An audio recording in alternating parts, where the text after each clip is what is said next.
दोस्तों, सावन का महीना शिव भक्तों के लिए प्यार की सौगात लेकर आता है।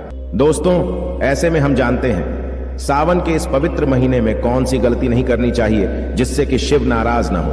और सावन व्रत में ये फल तो कभी मत खाना, नहीं तो भगवान भोले बाबा आपसे क्रोधित हो सकते हैं, आपका व्रत टूट सकता है। आइए जानते हैं कुछ ऐसी सावधानियां जिसे भूल कर भी नहीं करना चाहिए। ईश्वर की शरण में आने पर व्यक्ति को झूठ नहीं बोलना चाहिए, कर्ज नहीं लेना चाहिए, चुगली आदि नहीं करनी चाहिए, उधार मांगकर भी नहीं खाना चाहिए। अगर आपको कोई अपनी मर्जी से खाने के लिए व्रत में कुछ देता है तो उसे आप खा सकते हैं, लेकिन व्रत में कम से कम उधार मांगकर फल आदि नहीं खाना चाहिए। इससे पाप लगता है और व्यक्ति की पवित्रता भंग हो जाती है। दोस्तों, नंबर 2, सोमवार का व्रत हो या सावन का व्रत, आपको नाशपाती नहीं खाना चाहिए। दरअसल इस फल का नाम नाश यानी नाश करने वाला होता है, इसलिए इस फल को व्रत में नहीं खाना चाहिए। व्रत आदि को छोड़कर किसी और दिन आप कभी भी खा सकते हैं, लेकिन अगर जिस दिन आपका व्रत हो उस दिन नाशपाती का सेवन नहीं करना चाहिए। भगवान को भी नाशपाती नहीं चढ़ाना चाहिए। दोस्तों, नंबर 3, कुत्तू या सिंगाड़े का आटा खाने से भी आपका व्रत टूट सकता है। आपको बता दें, लंबे समय से रखा हुआ आटा आपका व्रत भंग कर सकता है। दरअसल पुराने आटे में घुन आदि कीड़े वगैरह पड़ जाते हैं जो ठीक तरह से दिखाई भी नहीं देते। ऐसा आटा खाने पर दरअसल आप मांस का सेवन करते हैं और व्रत में कीड़े खाना घोर पाप के बराबर माना गया है और आपका व्रत भी भंग हो जाता है। व्रत में ताजा आटा खाना चाहिए। लंबे समय से रखे हुए आटे में कीड़े पड़ जाते हैं, ऐसा कभी ना करें। व्रत हमेशा शुद्धता में ही रखना चाहिए। सावन का महीना बड़ा ही पवित्र महीना माना गया है, इसीलिए ये 5 चीजें भगवान शंकर के पास कभी ना रखें। तो चलिए जानते हैं। दोस्तों, नंबर 1, जहां रखा हो शिवलिंग या महादेव की कोई भी प्रतिमा तो वहां पर भूल कर भी चप्पल जूते लेकर नहीं जाना चाहिए। जरा सोचिए, जब आपके कमरे में कोई चप्पल लेकर प्रवेश करता है तो आपको कितना क्रोध आता है। इसी कारण महादेव भी आपसे नाराज हो जाते हैं और आपको मिलने वाला फल नष्ट हो जाता है। ऐसे में मंदिर में नंगे पांव ही प्रवेश करना चाहिए, क्योंकि चमड़े की चप्पल हमेशा अशुद्ध रहती है, इससे देव शक्ति नाराज होती है। दोस्तों, नंबर 2, अक्सर महिलाओं को मासिक धर्म आ जाता है और वो बिना किसी को बताए पूजा पाठ कर लेती है, जो कि शास्त्रों में वर्जित माना गया है। इस समय महिलाओं को जानकर भी अनजान नहीं बनना चाहिए। अगर आपको मासिक पीड़ा है तो घर के बने मंदिर में या बाहर बने मंदिर में कभी प्रवेश नहीं करना चाहिए। इससे देव शक्तियां नाराज होकर आपसे क्रोधित हो सकती है। ऐसे समय में शिवलिंग को छूना घोर पाप के बराबर माना गया है। जरा सोचिए, ऐसी अवस्था में जब महिला को बुरा लगता है तो ईश्वर को कितना बुरा लगेगा। इसीलिए महिलाओं को ऐसी अवस्था में मंदिर यात्रा, घर में पूजा पाठ, भगवान की प्रतिमा को छूना या तुलसी में पानी भी नहीं डालना चाहिए। तुलसी का पौधा भी सूख जाता है। जब देव शक्तियां नाराज होती है तो लाजमी है कि घर में कंगाली और गरीबी, लड़ाई झगड़े होने लगते हैं। ऐसा कभी मत करना। दोस्तों, नंबर 3, शास्त्रों में बताया गया है कि जहां होता है शिवलिंग तो वहां पर सभी शक्तियां सक्रिय रहती हैं। अगर घर में होता है शिवलिंग तो वह व्यक्ति महादेव की कृपा सदैव पा लेता है। वास्तु शास्त्र के अनुसार शिवलिंग से हर वक्त ऊर्जा का संचार होता रहता है। इसीलिए शिवलिंग पर जलधारा हमेशा होनी चाहिए, जो ऊर्जा को शांत रखता है। कुछ लोग अपने घर में शिवलिंग तो रख लेते हैं, लेकिन वो 1 हफ्ते के बाद जल चढ़ाते हैं, जो कि बिल्कुल भी अच्छा नहीं माना जाता। अगर आप जल नहीं चढ़ा सकते तो आप अपने घर में शिवलिंग स्थापित कभी ना करें, जो कि गरुड़ पुराण में बताया गया है। इससे उल्टा घर में विनाश होता है। दोस्तों, नंबर 4, शास्त्रों में बताया गया है कि तुलसी और महादेव का बैर माना गया है। इसी कारण तुलसी में शिवलिंग और गणेश की प्रतिमा को नहीं रखा जाता। कई लोग जाने अनजाने में शिवलिंग को तुलसी में रख देते हैं और घर में परेशानियां आना शुरू हो जाती हैं। इससे महाशक्तियां क्रोधित हो जाती हैं। दोस्तों, पौराणिक मान्यताओं के अनुसार बेलपत्र चढ़ाने से शिव जी का मस्तक शीतल रहता है। बेलपत्र से भगवान शिव की पूजा करने से दरिद्रता दूर होती है और व्यक्ति सौभाग्यशाली बनता है। इससे हनुमान जी भी प्रसन्न होते हैं, क्योंकि वे शिव के ही अवतार हैं और इस बात को शायद ही कोई जानता हो। दोस्तों, पहले आप ये जानें कि बेलपत्र का उपयोग और इसके लाभ कैसे मिलते हैं। दोस्तों, नंबर 1, तीनों लोकों में जितने तीर्थ स्थल प्रसिद्ध हैं, वे सभी तीर्थ स्थल बेलपत्र के मूल भाग में स्थित माने जाते हैं। इस बात को शायद ही कोई जानता हो। दोस्तों, नंबर 2, यदि बेल का वृक्ष घर के बीचों बीच या पूर्व दिशा में लगा हो तो घर में धन धान्य की कोई भी कमी नहीं रहती और परिजन खुशहाल रहते हैं। दोस्तों, नंबर 3, जो व्यक्ति बेल के वृक्ष के मूल भाग की गंध, पुष्प आदि से पूजा अर्चना करता है, उसे मृत्यु के पश्चात शिव लोक की प्राप्ति होती है। दोस्तों, अब जानते हैं बेलपत्र से जुड़ी कुछ खास बातें। चतुर्थी, अष्टमी, नवमी, चतुर्दशी और अमावस्या तिथियों को, संक्रांति के समय और सोमवार को बेलपत्र नहीं तोड़ना चाहिए। पूजा से एक दिन पूर्व ही बेलपत्र तोड़कर रख लें। दोस्तों, आपको बता दें, बेलपत्र कभी अशुद्ध नहीं होते। यदि आपको पूजा के लिए नया बेलपत्र नहीं मिल रहे हैं तो आप किसी दूसरे के चढ़ाए हुए बेलपत्र को स्वच्छ जल से धोकर भगवान शिव को अर्पित कर सकते हैं। दोस्तों, बेलपत्र में 3 पत्तियां होनी चाहिए। कटी फटी पत्तियों का बेलपत्र भगवान शिव को अर्पित गलती से भी मत करना।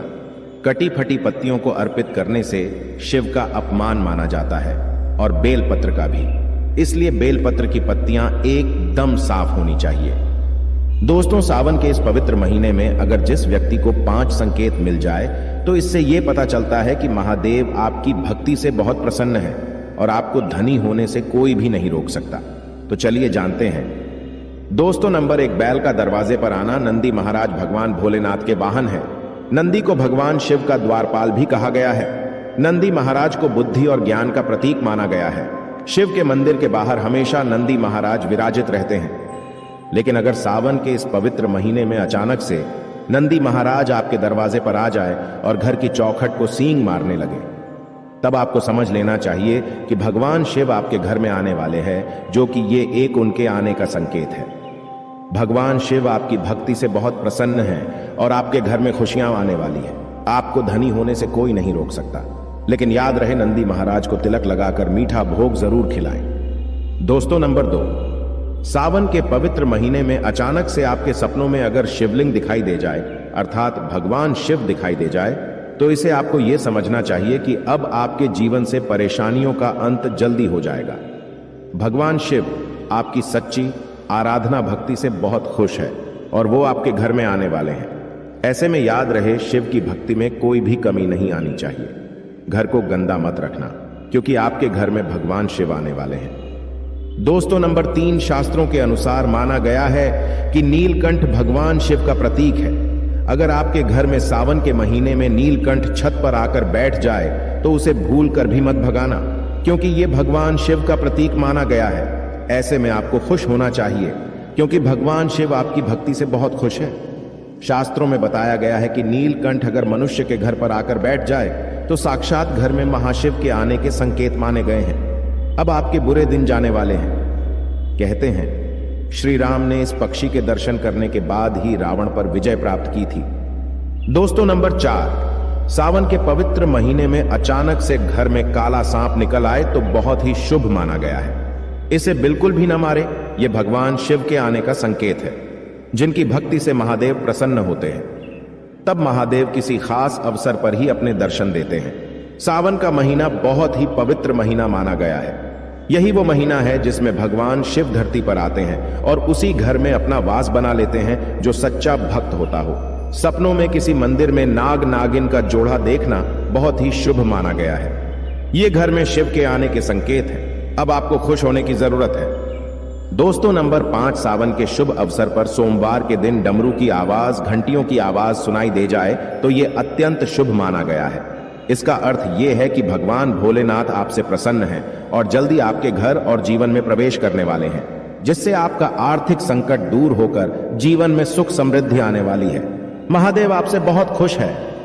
दोस्तों, अब जानते हैं सावन के पवित्र समय में मंदिर में घंटी क्यों बजाई जाती है, घंटा क्यों बजाया जाता है, ताली क्यों बजाई जाती है, मंदिर के अंदर कारण क्या है, शंकर के मंदिर में घंटी क्यों बजाई जाती है, शंकर के मंदिर में घंटी को क्यों बजाया जाता है, ताली को बजाना क्यों ना करा जाता है, शिव मंदिर में किस लिए करा जाता है। तो ये पुराण है कि मंदिर के अंदर या घर के अंदर आप गरुण घंटी जब जाते हो, घंटी का नाद जब करते हो, तो शिव महापुराण की कथा और लिंग पुराण की कथा, विष्णु पुराण की कथा कहती है। मात्र घंटी का नाद कर देने से जितने भूमि पर तीर्थ है, जितने साधक साधना कर रहे होते हैं, जितने तप कर रहे होते हैं, जितनी पवित्र नारी स्त्री का पालन कर रही होती है, जितने दान हो रहे होते हैं, कुछ समय पर जिस समय तुमने घंटी बजाई है, उस पल वो सारे पुण्य घंटी का नाद करते से तुम्हारे खाते में आ जाते हैं। शंकर जी के मंदिर में जाकर ताली का नाद किया जाता है। ताली शिव मंदिर में क्यों बजाई जाती है? मंदिर में जितने भी बैठे होंगे, जो भजन कर रहे होंगे, जो साधना कर रहे हैं, अभिषेक कर रहा है, पूजन कर रहा है, 3 बार ताली बजाने से उनका सारा का सारा पुण्य हमारे खाते में आ जाता है, खींचा चला आता है। हमारा भाग्य प्रबल हो जाता है। दोस्तों, चाहे कुछ भी हो जाए, सावन में घर की यह चीज किसी को मत देना, नहीं तो हो जाएगा घर कंगाल। शिव जी क्रोधित हो जाते हैं। सावन में कितना भी जरूरी क्यों ना हो जाए, कोई आपसे इन चीजों को उधार मांगे तो सावन के महीने में भूल कर भी ये 4 चीजें किसी को भी न दें, अन्यथा आपके परिवार में कंगाली देखने को मिल सकती है। महादेव आपके घर का त्याग कर सकते हैं, वो रुष्ट हो जाएंगे। दोस्तों, आज के समय में उधार देना या लेना हर व्यक्ति के जीवन में जरूरी सा हो जाता है। कोई किसी को उधार देता है तो इस बात के लिए कि उन्हें उनके जीवन में अच्छी चीजें वापस प्राप्त हो सके, तो इसकी वजह से वो उधार देते हैं। तो कुछ व्यक्ति सामाजिक सरोकार निभाने के लिए उधार देते हैं। लेकिन दोस्तों, क्या आप जानते हैं, सावन के महीने में अगर आप ऐसा करते हैं तो आपके जीवन में कंगाली विद्यमान हो जाती है। कम से कम सावन के महीने में तो ऐसा न करें। दोस्तों, बात करते हैं सबसे पहली चीज की। सावन के महीने में सबसे पहली चीज तो ये है कि भोलेनाथ से जुड़ी किसी भी प्रकार की कोई चीज आप किसी भी व्यक्ति को उधार न दें। जैसे कि भोलेनाथ से जुड़ा किसी भी प्रकार का फल, भोलेनाथ से जुड़ा किसी भी प्रकार का वस्त्र और भोलेनाथ से जुड़ी पूजा की सामग्री आप भूल कर भी किसी को उधार या दान के तौर पर भी न दें। क्योंकि माना जाता है कि अगर आप इस प्रकार की सामग्री दूसरे व्यक्ति को देते हैं तो आपके घर से भोलेनाथ दूसरों के घर चले जाते हैं और आपको वो नहीं प्राप्त हो पाता जो भोलेनाथ आपके लिए करने वाले थे। तो सबसे पहले आपको इस बात का ध्यान जरूर रखना चाहिए। दोस्तों, इसी तरह सावन का महीना धन प्राप्ति का महीना भी माना जाता है। भोलेनाथ साक्षात आपके घर के अंदर आगमन करने के लिए आते हैं। तो इस बात का आपको ध्यान जरूर रखना चाहिए कि सावन के महीने में भूल कर भी कोई व्यक्ति आपसे धन उधार मांगने के लिए आता है तो आपको उसे उधार पैसा नहीं देना चाहिए, और सावन में आपको किसी अन्य व्यक्ति से उधार भी नहीं लेना चाहिए। ऐसी मान्यता है कि सावन के महीने में आप उधार देते हैं या लेते हैं तो वो धन कभी भी लौट कर नहीं आता, बल्कि इस समय धन देने वाला और लेने वाला दोनों कर्ज में डूब जाते हैं। दोस्तों, सावन का महीना भगवान भोलेनाथ को दूध अभिषेक करने का, भगवान भोलेनाथ को दही अभिषेक करने का महीना माना जाता है और भगवान को सफेद चीजें चढ़ाई जाती हैं। दोस्तों, इस बात का ध्यान रखें, सावन के महीने में अगर भोलेनाथ को चढ़ाने के अलावा कोई व्यक्ति सुबह सुबह के समय आपसे दूध, दही, छाछ या फिर संध्या काल के समय में उधार मांगने के लिए या ऐसे ही मांगने के लिए आ जाता है तो आपको भूल कर भी किसी अन्य व्यक्ति को नहीं देना चाहिए। अगर आप भोलेनाथ को चढ़ाने के अलावा ऐसा कार्य करते हैं तो मान लीजिए आपके घर की लक्ष्मी दूसरों के घर चली जाती है और साक्षात भोलेनाथ के क्रोध का भी आपको सामना करना पड़ेगा। दोस्तों, सावन के पवित्र महीने में आपको उन बातों का ध्यान जरूर रखना चाहिए जो दान पुण्य से जुड़ी होती है। दान पुण्य करना हिंदुस्तान की परंपरा रही है। हर व्यक्ति दान पुण्य करके सावन के पवित्र महीने का लाभ उठाता है। लेकिन सावन में आपको 2 प्रकार के वस्त्र न तो खरीद कर लाने चाहिए और न ही किसी व्यक्ति से लेने चाहिए और न ही किसी व्यक्ति को देने चाहिए। इसके अंदर पहली चीज तो होती है काले और सफेद कपड़े। आप विशेष रूप से ध्यान रखें, भूल कर भी किसी भी सुहागिन महिला को सफेद कपड़े उधार या फिर दान दक्षिणा के तौर पर नहीं देने चाहिए। माना जाता है कि अगर आप ऐसा करते हैं तो उसके वैवाहिक जीवन को यह प्रभावित करता है और उसके वैवाहिक जीवन में दुख आ जाते हैं, तो इसी वजह से इसका ध्यान रखना चाहिए। दोस्तों, विशेष तौर पर काले कपड़े आप किसी को भी दान के तौर पर या उधार के तौर पर सावन के महीने में नहीं देनी चाहिए।